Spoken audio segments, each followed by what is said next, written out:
හොඳයි මේ උදෑසන අපි නැවත වතාවක් ස්වාමීන් වහන්සේගේ පාමුල ස්වාමීන් වහන්සේගේ වචනේ වෙතට අපගේ අවධානය අපි යොමු කරමු. යේසුස් වහන්සේ යහපත්, යේසුස් වහන්සේ ජීවමානයි. යේසුස් වහන්සේ මේ උදෑසන ඔබ තුල ඉන්නවා, ඔබ අතරේ ඉන්නවා, ඔබ සමග සිටිනවා. අපිට තිබෙනවා දෙවියන් වහන්සේව නම දින්නට.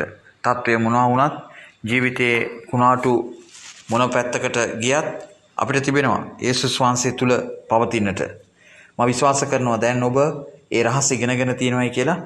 ජීවිතේ යුද්ධය මැද වුණත් යන්නට ඔබට හැකියාව තිබෙනවායි කියලා. මම එහෙම කිව්වේ ඇයි දන්නවද? අද දවසේ මා ඔබ සමග බෙදා ගන්නට යෝජනා කරන්නේ 2 තිමෝති 4:7 වන පදය. 2 තිමෝති 4 වන පරිච්ඡේදයේ 7 වන පදය.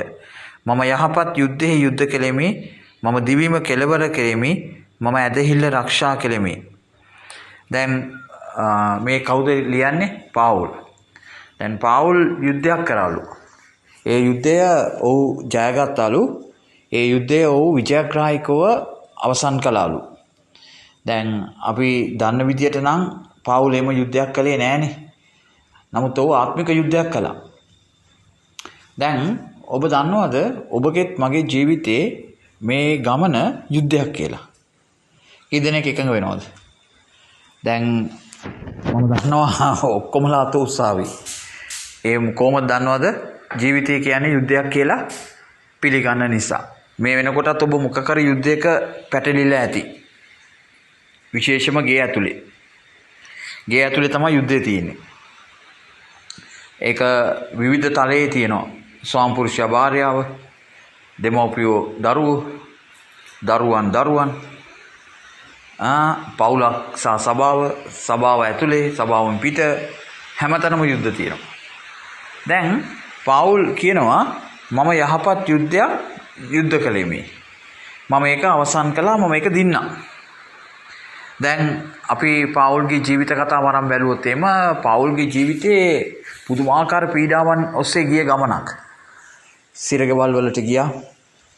කන්න නැතුව හිටියා, බොන්න නැතුව හිටියා, වස්ත්‍ර නැතුව හිටියා, සොරුන්ගේ ආපදා වලට මුහුණ දුන්නා, ස්වභාවික ආපදා වලට මුහුණ දුන්නා, කසපාර ලැබුවා, ගල්පාර ලැබුවා. බොහෝ පීඩා මැදින් ඔහු ගමන් කරපු කෙනෙක්. නමුත් ඔහු කියනවා මම ජයගත්තා කියලා. තේරුණාද? දැන් ඇත්තටම බැලුවොත් එම අපිට කියන්න වෙන්නේ පාවුල් පෙරදුනා කියලා. අපිට කියන්න වෙන්නේ එමය. පවුල් මොකද උනේ? පෙරදුනා. ඇයි? පවුල් ඔහුගේම වචනින් කිව්වොත් 39 කසපාර 39 වතාවක් කසපාර ලබනවා 5 වතාවක්. ඒ කියන්නේ එකවර 39ක් වදිනවා. ඒ වගේ 5 වතාවක්. යේසුස් වහන්සේට එකයි වැදුනේ, මෙයාට 5ක් වදිනවා. ඉතින් මෙයාගේ ලිස්ට් එකේ ඇතුලේ පීඩාව. එයාගේ යාළුවා අත්හැරෙනවා එයාට යුදෙව් සහෝදරයව සතුරු ඇටියට සලකනවා. නමුත් මේ පාවුල් කියනවා තිමතිට මම යහපත් යුද්ධයක් කළා. ඉතින් මම ඒක කෙලවර කළා.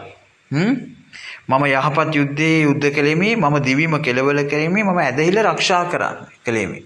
දැන් ඇදහිල්ලත් ආරක්ෂා කරාලු. දැන් ඔබ දන්නවද?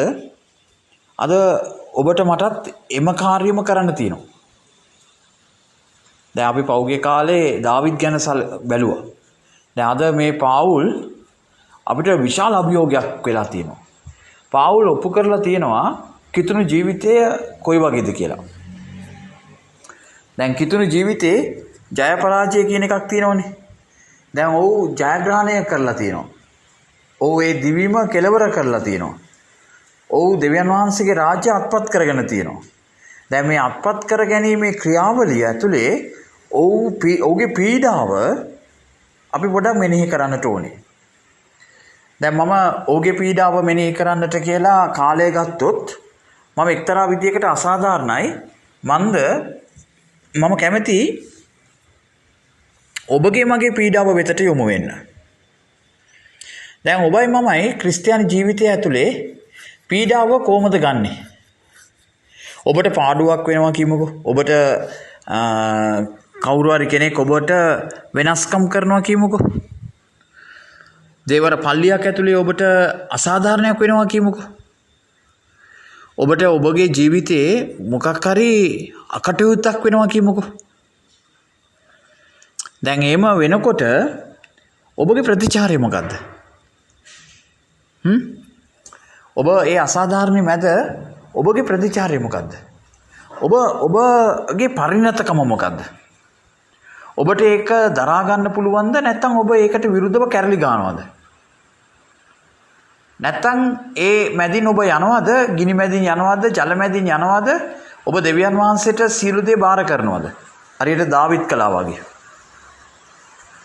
දැන් ඔබගේ කිතුණු ජීවිතය කෙබඳුද?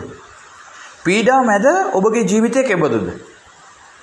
දැන් ඔබ දෙවියන් වහන්සේගේ දරුවෙක්ද නැත්නම් යක්ෂයාගේ දරුවෙක්ද කියලා ඔප්පු වෙන්නේ ඔබගේ ජීවිතේ. මොකෙන්ද? ඔබගේ ජීවිතේ.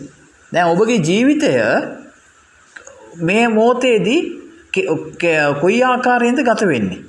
විශේෂයෙන්ම ප්‍රශ්නයක් ඉදිරියේ. ප්‍රශ්නයක් ඉදිරියේ සැලෙන මිනිස්සයා සැබවින්ම සැලෙන්නේ කියලා දේව වචනේ කියලා තියෙනවා. හිතෝපදේශය කියලා තියෙනවා. ඒ කියන්නේ ප්‍රශ්නයක් ඉදිරියේ සැලුනොත් අපිට ආයි සැලෙන දෙයක් නැහැ. අපි සැලෙනවා. අපි ප්‍රශ්නයක් ඉදිරියේ ඉන්න ඕනේ කොහොමද දන්නවද? එඩිතරව. දැන් පාවුල් කියනවා මම යහපත් යුද්ධයක් කළා. දැන් බැලුමට ඒක යහපත් කියලා නම් කියන්න බෑ. එයාටම උනේ අසාධාරණ. එයා වැරදි කරලා මේ දඩුවම් ලැබුවා නෙවෙයි. කසපාර ලබන්නටවත්, ගල්පහර ලබන්නටවත්, සිරගයක් ගත කාලේ ගත කරන්නටවත්, මරණ දඩුවම ලබන්නටවත් ඔව් කරපු වැරද්දක් නැහැ. අරිම අසාධාරණයි.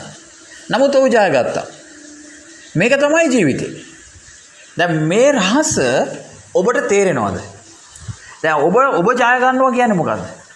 දැන් ඔබගේ ජයග්‍රහණයයි දෙවියන් වහන්සේගේ ජයග්‍රහණය අතර වෙනසක් තියෙනවද නැද්ද? දැන් ඔබ ජයගත්තා කියලා කියන්නේ මොකද්ද? මම දැන් මම A9ක් ගත්තා. මම ඔන්න විශ්වවිද්‍යාලයට යනවා. මම ડોක්ටර් කෙනෙක් වුණා. මම ප්‍රොක්ටර් කෙනෙක් වුණා. මට කාර් එකක් ලැබුණා, බස් එකක් ලැබුණා, ලොරියක් ලැබුණා. මම දැන් විවාහ ජීවිතයට ආවා. මට ගෙයක් තියෙනවා. දැන් ඔබගේ ජයග්‍රහණ ලිස්ට් එකයි දැන් පාවුල්ගේ ජයග්‍රහණ ලිස්ට් එකයි අතර වෙනස මොකද්ද? පාවුල්ට ජයග්‍රහණයක් කියලා භුක්ති විඳින්නට තියෙන මොකද්ද? පාවුල්ට ජයග්‍රහණය කියලා භුක්ති විඳින්නට තියෙන මම ඉරගෙදර හිටියා.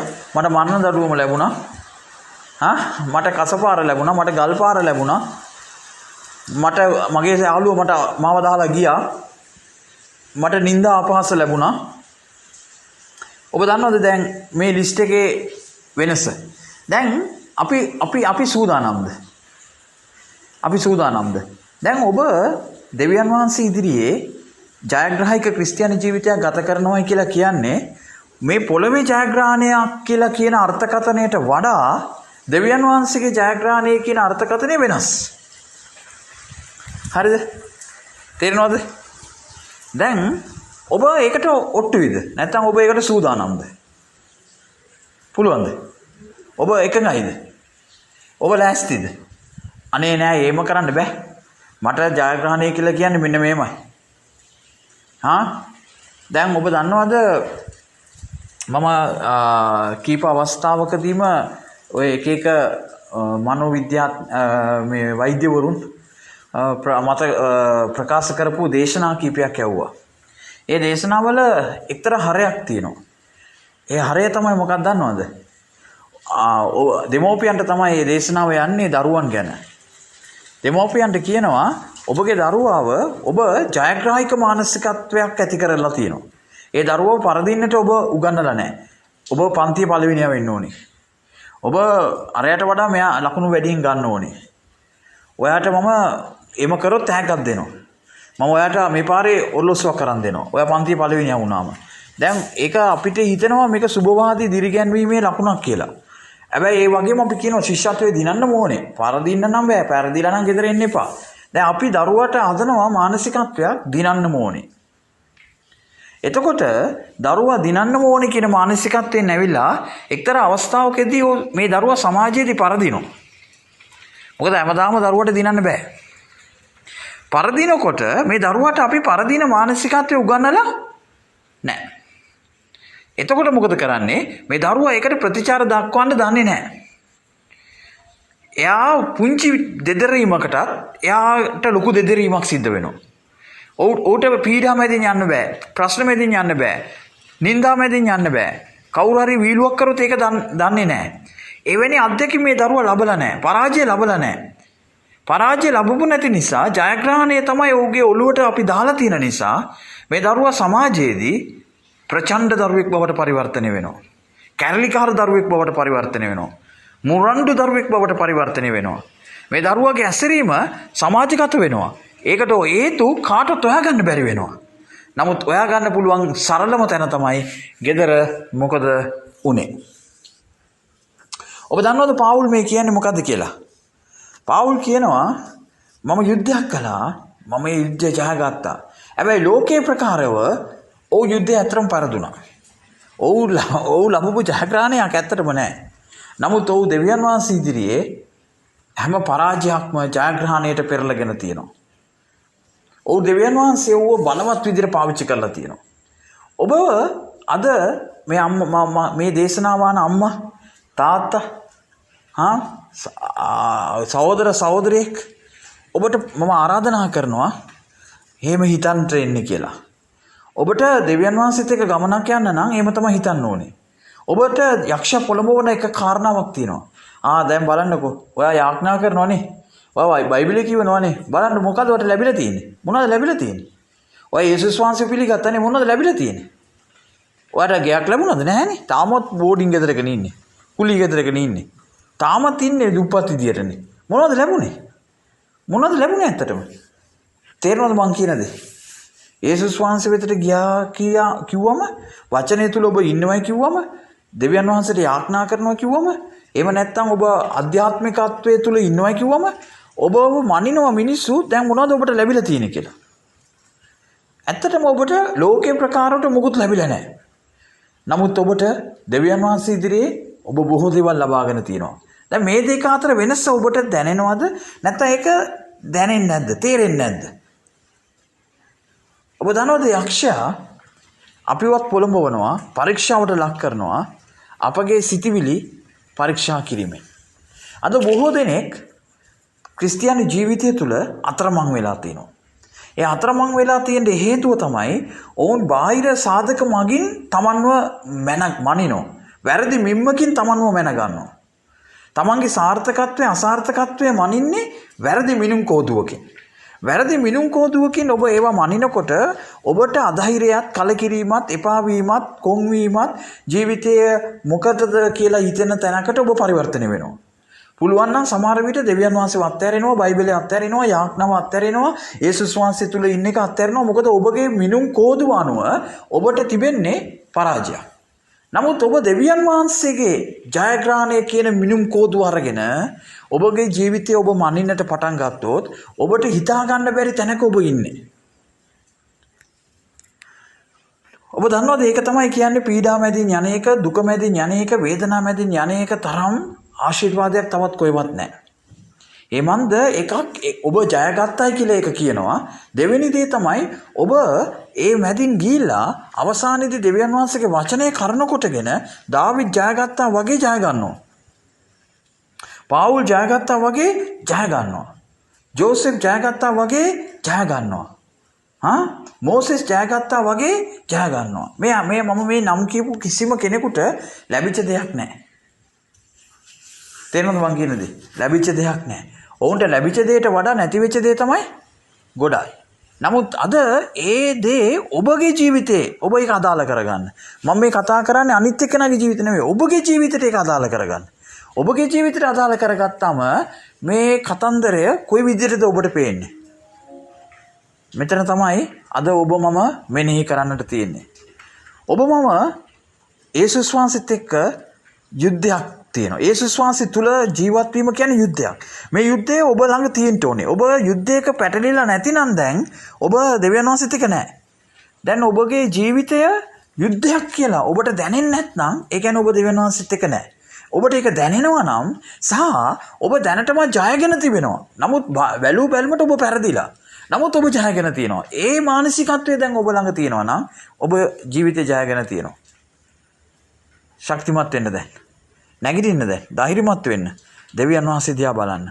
ස්වාමින් වහන්සේ යහපත්, ස්වාමින් වහන්සේ ජීවමානයි, ස්වාමින් වහන්සේ ඔබට මට දැන් ආශිර්වාද කරනවා. ස්වාමීන් ඔබට ස්තුති වේවා. පියාණනි ඔබ වහන්සේගේ පාමුල මේ රහස ඉගෙන ගන්නට මට පුළුවන්කම දෙන්න. පාවුල් ස්වාමිනී බැලූ බැල්මට පරාජිතයෙක්. නමුත් ඔහු ජයගත්තා. මෝසෙස් ජෝසෙප් ඔබ වහන්සේ පවා බැලූ බැල්මට පරාජිතයෙක්. නමුත් මේ ලෝකේ ජයගත්තා. ස්වාමිනී මම මේ ලෝකේ ප්‍රකාරව ස්වාමිනී මිනුම් කෝදුවක් පාවිච්චි කරලා මාව මනින්න නැතුව අධ්‍යාත්මිකව මාව මැනගන්නට මට පුළුවන්කම ලබා දෙන්න. යේසුස් ක්‍රිස්තුස් වහන්සේගේ බලවන්ත නාමයෙන්. ආමෙන්.